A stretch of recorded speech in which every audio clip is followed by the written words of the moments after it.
yang ada di benak kalian ketika mendengar kata geografi? Apakah studi tentang peta? Tentu tidak demikian. Geografi lebih dari sekedar kartografi. Geografi tidak hanya menjawab apa dan di mana di atas muka bumi, tapi juga mengapa terdapat di suatu tempat dan tidak di tempat lain.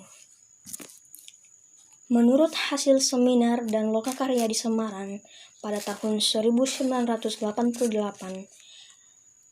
menjabarkan geografi adalah ilmu yang mempelajari persamaan dan perbedaan fenomena geosfer dengan sudut pandang kewilayahan dan kelingkungan dalam konteks keruangan. Lalu, apakah kalian tahu perbedaan ilmu geografi dengan ilmu-ilmu lainnya? Ya, tentu saja pendekatan yang digunakan. Pendekatan geografi yaitu sebuah langkah dan metodologi khusus untuk melakukan sebuah analisa dan memahami bermacam-macam gejala serta fenomena geosfer, terutama pada interaksi antara makhluk hidup terhadap lingkungannya. Terdapat 3 pendekatan geografi, yaitu pendekatan keruangan atau spasial, pendekatan lingkungan atau ekologi, pendekatan kompleks wilayah atau regional. Pendekatan spasial atau keruangan.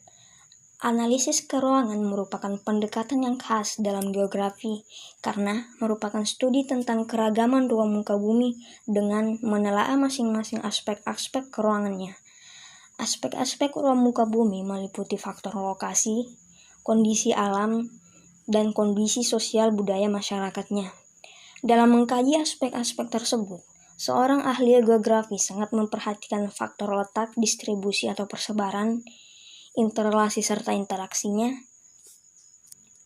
Salah satu contoh pendekatan keruangan ialah di mana sebidang tanah yang harganya mahal karena tanahnya subur dan terletak di pinggir jalan. Pada contoh tersebut, yang pertama adalah menilai tanah berdasarkan produktivitas pertanian, sedangkan yang kedua menilai tanah berdasarkan nilai ruangnya yaitu letak strategis. Pendekatan lingkungan didasarkan pada salah satu prinsip dalam ilmu biologi, yaitu interrelasi yang menonjol antara makhluk hidup dengan lingkungannya. Di dalam analisis lingkungan geografi menelaah gejala interaksi dan interrelasi antara komponen fisikal alamiah dengan non-fisik atau sosial. Pendekatan ekologi melakukan analisis dengan melihat perubahan komponen biotik dan abiotik dalam keseimbangan ekosistem suatu wilayah. Misalnya, suatu padang rumput yang ditinggalkan oleh kawanan hewan pemakan rumput akan menyebabkan terjadinya perubahan lahan dan kompetisi penghuninya. Pendekatan regional atau kompleks wilayah.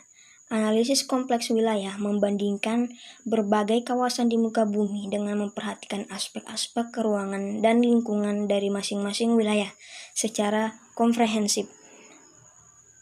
Contohnya, wilayah kutub tentu sangat berbeda karakteristik wilayahnya dengan khatulistiwa.